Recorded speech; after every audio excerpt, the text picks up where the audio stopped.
tua palavra é luz no meu caminho, luz no meu caminho, meu Deus. Tua palavra é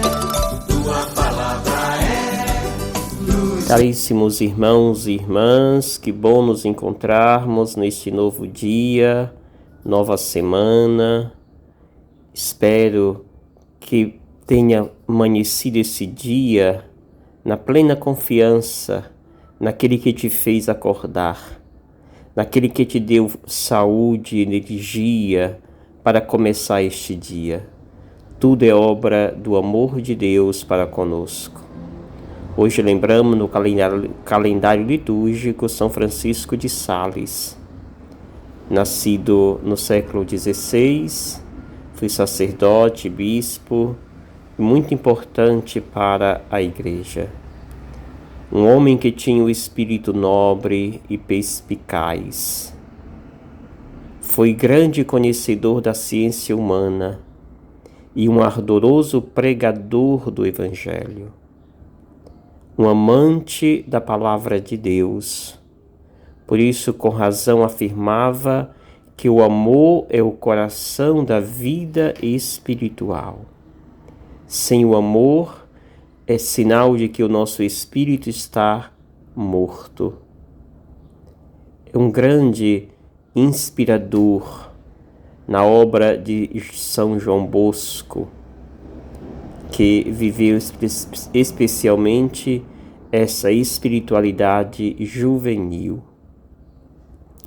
Rezemos a São Francisco de Sales, para que, como ele, sejamos também um fervoroso, um motivador desse amor no nosso espírito. O nosso espírito precisa estar cheio e motivado do amor de Deus. O evangelho que hoje nos é proposto é o evangelho de Marcos, capítulo 3, versículos 22 ao 30, que diz: Naquele tempo, os mestres da lei que tinham vindo de Jerusalém diziam que ele estava possuído por Beelzebu e que pelo príncipe dos demônios ele expulsava os demônios. Então Jesus os chamou e falou-lhes em parábolas. Como é que Satanás pode expulsar a Satanás? Se um reino se divide contra si mesmo, ele não poderá manter-se. Se uma família se divide contra si mesma, não poderá manter-se. Assim, se Satanás se levanta contra si mesmo e se divide, não poderá sobreviver, mas será destruído. Ninguém pode entrar na casa de um homem forte para roubar seus bens, sem antes o amarrar. Só depois poderá saquear sua casa. Em verdade vos digo, tudo será perdoado aos homens, tanto aos pecados como qualquer blasfêmia que tiverem dito. Mas quem blasfemar contra o Espírito Santo nunca será perdoado, mas será culpado de um pecado eterno. Jesus falou isso porque diziam, ele está possuído por um espírito mau. Palavra da salvação. Glória a vós, Senhor. Estimados irmãos e irmãs, este evangelho é um evangelho muito instigador. Diante de uma realidade que vivemos muito parecida com este evangelho. O evangelho está situado ali na região da Judeia, onde Jesus prega o evangelho, onde existe esse embate entre Jesus e os mestres da lei. Esse evangelho também mostra um cenário interessante. De um lado, aqueles que são beneficiados por Jesus, e são muitos que recorrem a ele. Do outro lado, um pequeno grupo que interroga Jesus, que diz que Jesus está usando de blasfêmia e que Jesus não pode continuar agindo daquela forma porque ele está agindo pelo próprio Satanás. É aqui que vai entrar Jesus. Jesus vai dizer que Satanás não pode ir contra ele mesmo, que ninguém pode arrombar a casa de um homem forte sem antes o amar, antes que o amarre. Ou seja, Jesus está dizendo, eu sou mais forte do que Satanás. Por isso eu venci Satanás. Aqui está quem é mais forte do que ele, diz Jesus. Hoje nós vimos, infelizmente, de forma muito decepcionante, uma sociedade dividida politicamente falando. A famosa polarização cada dia se fortalece em nosso meio. E olha que ainda não estamos no período eleitoral. Isso é muito entristecedor quando se vê pessoas que parecem ter uma certa intimidade com Deus, que se permite ser levado por lixos que governam este Brasil.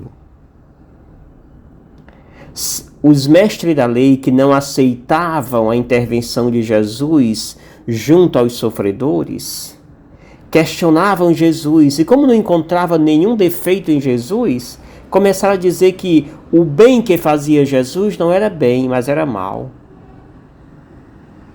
Parece uma incógnita, realmente é uma incógnita. Como se pode dizer que o bem que Jesus está fazendo, que é tão nítido e tão claro, como posso dizer que isso é mal, que isso é ruim? Os mestres da lei diziam isto, para tentar convencer as pessoas para não ir até Jesus, só que não conseguiam. E Jesus mostra com suas ações que ele é mais forte do que Satanás. Satanás não poderia ir contra si mesmo, diz o próprio Jesus.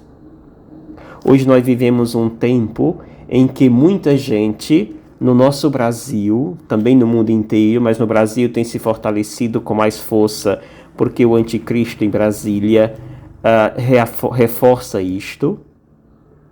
Como se pode dizer, por exemplo, que uma vacina que cura tanta gente, que evitou tantas pessoas e continua evitando tanta gente morrer, como eu posso dizer que esta vacina é ruim? Como eu posso dizer que eu não posso vacinar minhas crianças porque isso é ruim? Eu sou verdadeiramente um idólatra de um anticristo.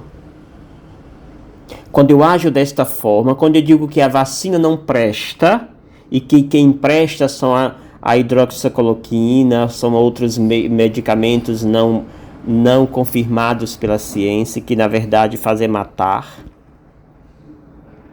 Como eu posso continuar com esse discurso? Se a gente vê hoje o crescente número de casos do coronavírus e que, graças a Deus e a sabedoria que Deus deu aos homens por meio da ciência, os hospitais não estão mais cheios de pessoas morrendo sem fôlego e tudo mais, porque a vacina evitou isto. Aqueles que estão ocupando as UTIs, gastando dinheiro público, são os não vacinados. Aqueles que insistem que a ciência não é válida. É bom que nós comecemos a refletir. É bom que nós não venhamos a continuar dando trégua ou dando ouvido, atenção para as mentiras que saem nas nossas redes sociais. Sejamos defensores da vida, sejamos defensores da verdade. Jesus é um verdadeiro defensor da verdade. Por isso ele diz, vocês que dizem que o que é bom é ruim, a vocês existe uma grande pena que vos espera. E Jesus diz, por isso aquele que peca, todos os pecados serão perdoados, exceto o pecado ao Espírito Santo. E o que é o pecado do Espírito Santo? É você dizer que fazer o bem é ruim. É você dizer que vacinar é uma coisa ruim. Isso é pecar contra o Espírito Santo, ou seja, dizer que Deus não é Deus. Infelizmente o mundo está cheio desta realidade. E nós precisamos combater isto. O Evangelho existe para isto. O Evangelho não é só você rezar terço. Evangelho é você viver a realidade do seu dia a dia. É você se dar conta também das coisas, das causas sociais que aflige o nosso Brasil, que mata tanta gente pelas mentiras que são disseminadas a cada dia por aqueles que deveriam governar.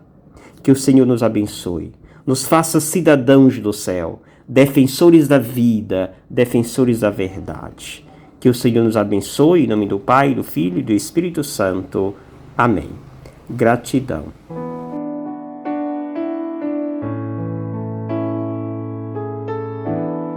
Obrigado, Senhor, porque és meu